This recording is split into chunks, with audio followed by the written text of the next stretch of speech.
On the 13th of June, Israel began bombing Iran. In a short time, they killed a number of the country's top military and nuclear scientists. And now the Washington Post has revealed that Israeli spies also began their own campaign of private terror, threatening top officials as well as their wives and children with assassination in as little as 12 hours unless they publicly denounce the government of Grand Ayatollah Ali Khamenei. The Post has obtained audio of one of those conversations.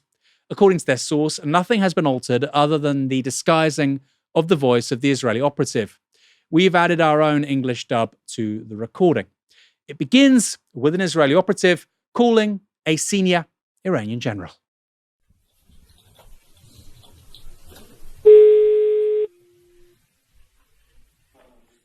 Can you hear me now? And you are? Listen carefully. I'm calling from a country that I'll explain to you. Listen carefully. I'm calling from a country that 2 hours ago sent Salami, Bagheri, and Shamkhani one by one to hell. The only advice I'm giving you right now, I can advise you now, you have 12 hours to escape with your wife and child. Otherwise, you're on the list right now. You, all of you, one by one, are on the list that I'm looking at, and you're our next targets. We will hit you, your family, your children, everyone with the dirt. I only called to tell you, look, as long as there's time, I'll give you a reprieve. Like I said, 12 hours from this very minute that I spoke to you, you have time to escape. If not, you have no one to blame but yourself. We're closer to you than your own neck vein. Put this in your head. This is gangsterism, right? Look, I'm not naive. This stuff happens. But it's really extraordinary to hear the call and the inclusion of people's loved ones. Two of the names referred to there were Iranian Revolutionary Guard Corps leaders who were killed on the first day of Israel's attack.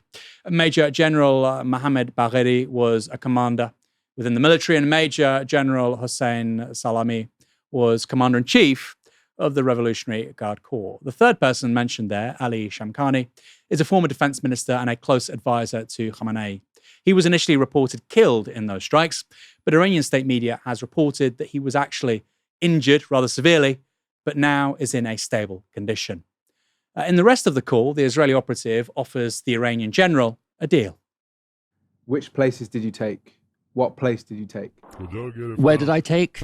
All of these savages, all of these people like Salami. We sent them to that same place they should have gone to much earlier.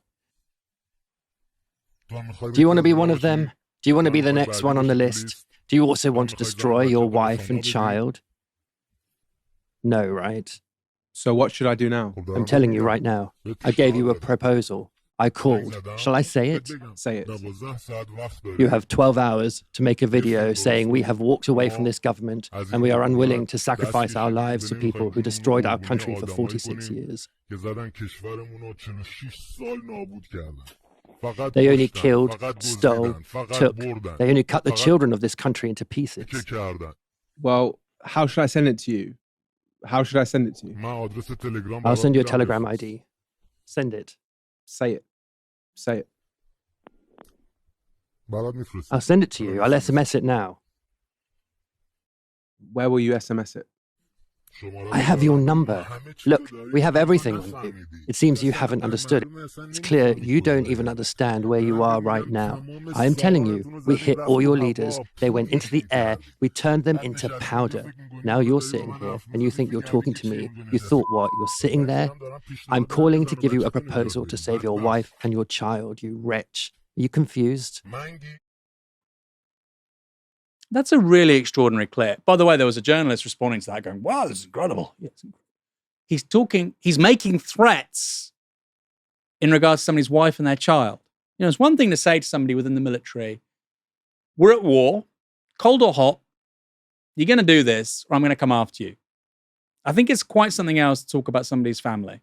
And by the way, this is very much a pulling back of the curtain. This is the modus operandi of the Israeli security services and of the Mossad. And I wonder how many of these conversations have happened at the highest levels of politics in the United States and in British politics too, right? When there's compromising information on people in elected office in this country and elsewhere, I wonder how many times there have been similar conversations in regards to blackmail. And you will post X, you will say X, you will record X, you will condemn X. Because that's being done with the utmost confidence by the Israeli operative. They've clearly done this before. It's clearly a tool of war that is in their repertoire. They're very comfortable using it.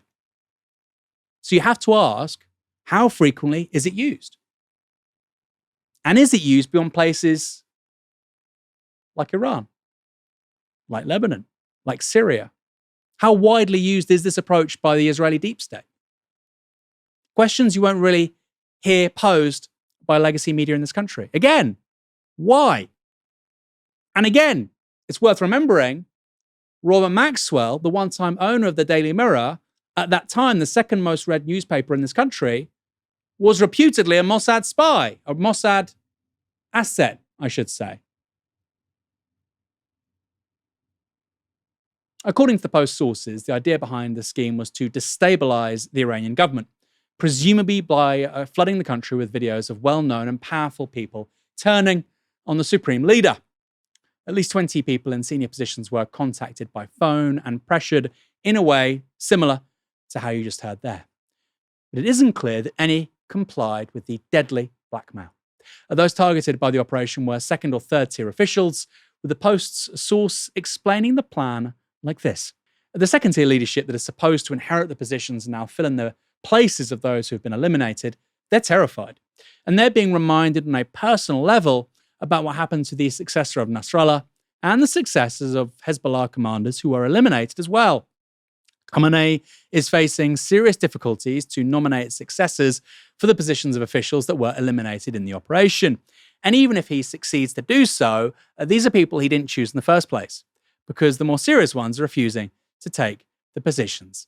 Now, I think it's really important to say, by the way, there's a fog of war here as well. Iran is a country of 90 million people. The idea that you can take out 20 people and there aren't many competent people to take their place within the IRGC, within the extraterritorial Quds Force, a bit like their SAS, civilian negotiators like Kamkani, within the Artesh, the conventional military. The idea that there aren't more people to replace those guys, nuclear scientists, is absurd. Okay? Like I said, it's 90 million people. This is not a small non-state actor. The same is true in the US or the UK, right? If you took out 20 senior people in the military of the United Kingdom, obviously it would be a trauma for the British Army and the British Armed Forces, but there are many people who could take those jobs. So I think there's a word of warning there. There's a bit of information war going on in the disclosure of this information as well. What you heard a moment ago, by the way, was a reference to former Hezbollah leader Hassan Nasrallah, who was assassinated by Israel in an airstrike in September. Later, Israel also killed his most likely successor. Kieran, an extraordinary call. I found it very bizarre that some people were sort of lionizing it as an example of how effective Israeli war-making is, because, of course, there's the overt inclusion of innocent civilians, women and children, viewed as everyday collateral damage by the Israeli operative. I guess for journalists covering how the Israelis work, that's just become commonplace now, right? It's not even outrageous. What did you make of it? Well, it's a really important story, and I'm really glad that we're covering it. But I will say this to you and to everybody watching and listening. There is absolutely nothing surprising about this. Any Palestinian, anybody who spent any time in Palestine, but particularly any Palestinian, will be able to tell you that they recognize significant features or elements of this. It bears mention, I think, first of all, that the IDF has had a psychological warfare unit since 1977. It doesn't call it that. It calls it an intelligence warfare unit, but a huge part of its brief and a large portion of its resources are dedicated to psychological warfare and operations. And you could go back, I mean, that's 77, right? So Menachem Begin's time, but you could go back way before that. You could go back to the Nakba. You could go back before the Nakba to the paramilitaries that existed in British Mandate Palestine. But the Nakba is a good illustration of this. I think one element of the Nakba that gets forgotten, the 1948 Nakba, for the creation of Israel, I should say, and the destruction of any hope of a Palestinian state. One element of it that gets overshadowed, shall we say, by the, understandably, by the rank military violence or paramilitary violence and terrorism against Palestinians, is how much psychological warfare played a role in what happened in 1948. So there were things like whispering campaigns, radio broadcasts that were premised on fake interactions, loudspeaker vans driven by Israeli paramilitaries would dart through Palestinian villages and avoid, counterfire, delivering the message that they would be massacred in the coming days if they didn't leave. So the Nakba obviously killed a lot of people, but the misinformation, disinformation, the psychological warfare elements drove that kind of 750,000 Palestinian displacement from their homeland. It was the psychological warfare that drove that displacement more, I would argue, than the paramilitary warfare. During the first Palestinian Intifada in December 1987, so jump forward 40 years, and disinformation was used, it was turned into a fine art practically by Mossad and by the IDF. They went to Palestinian communities. I should just give a bit of context. The Intifada was an uprising among Palestinians, particularly young Palestinians, in and around East Jerusalem and the West Bank in 1987. And it was violently repressed, as you would expect. But for a while, it really caught the world's imagination. And one thing that the Israelis did to put it down as quickly as they could was they spread disinformation around the communities, premised primarily on the notion that comrades had ratted on each other, that they'd basically turned informant, right? And to a degree, it was effective. It was an effective strategy. In Gaza now, the Israelis are using sonic booms. They've been known over the past 20 months to blast in the sounds of babies and women crying and wailing into communities that are on the verge of being bombed or going to be bombed in however many hours or however many days. Obviously, the purpose of that is to instill fear in the community and to drive the people out. That's rank psychological warfare, and it is something that the IDF, you're right to say, Aaron, we're not naive. Of course we know this happens, and other states do it too. But I would argue quite strongly that the Israelis have made it such a core instrumental tenet of their strategy of colonization and genocide over the past 77 years, and it plays a massively outsized role in their broader military colonial modus operandi. I can even draw from my own family experience on this. I'll say briefly, end on this. I've mentioned on the show before that my family home on the Mount of Olives was invaded in the middle of the night by Israeli police who were bashing down doors, making lots of noise, woke my entire family up, and saying that they were looking for someone who nobody had ever heard of. No one in the community had heard of it. It's a very close-knit community on the Mount of Olives. Nobody had heard of this person. And then they would change the name. They would change the name of the person that they were allegedly searching for.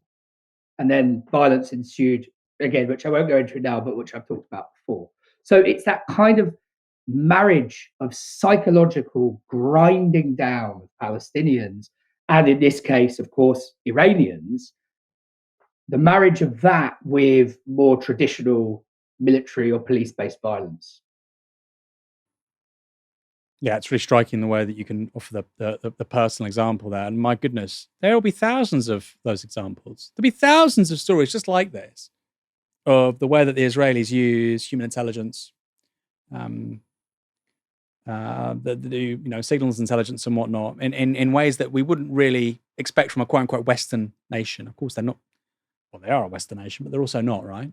It suits Israel to not be a Western nation. Say we've been here for thousands of years in the Middle East, thereby not Western, simultaneously being an extension of the West when it suits them. Quickly on military intelligence. There are two units. I've seen in the comments some people talking about Unit 8,200 or 8,200. There's also Unit 504. And the person that was on that call to that Iranian general would almost certainly be from the latter, which is about psychological operations. So you have 8,200 is Israel's GCHQ. And then in terms of human intelligence and, like I say, PSYOPs, it would be 504. And they obviously work together. They're both in Amman. The military directorate. Just an interesting detail there. And remarkably, a man called Asaf Kaplan, who was an officer in Unit 8200, i.e. working for Israeli GCHQ, Asaf Kaplan still works for the Labour Party. He was gathering intelligence, information in the context, of course, of a democratic election. How can we, do sentiment analysis in real time? Right? And if you said this, by the way, when he was employed, I think it was maybe in the early 2020s, maybe 2020, 2021. If you said at the time, why on earth is a former Israeli officer in Unit 8,200, why is somebody who previously worked for Israel's version of GCHQ now working for the Labour Party? You were called racist. You were called anti-Semitic. What other military intelligence officer can work at a senior level for a British political party? Quite extraordinary. And you say, questions should be asked. Why? Why is he there? Oh, questions should be asked. That's a dog whistle. No, we're not having that anymore. These are serious issues that need to be addressed head on. How far does this go? And I'll finish on this. The information space, as I've said many times before, is the front line of Israel's war efforts. I talked about 504 and 8200. You've, of course, got the Zionist lobby as well. The war for consent, dissent, legitimacy within the media space of both the US and the UK is the very front line of how Israel conducts war. It's not just in Gaza. It's not just in the West Bank. It's not F-35s, flying over Shiraz and Tabriz and Esfahan. It's the battle for hearts and minds in countries just like the UK. That might sound strange or dramatic. It's really not.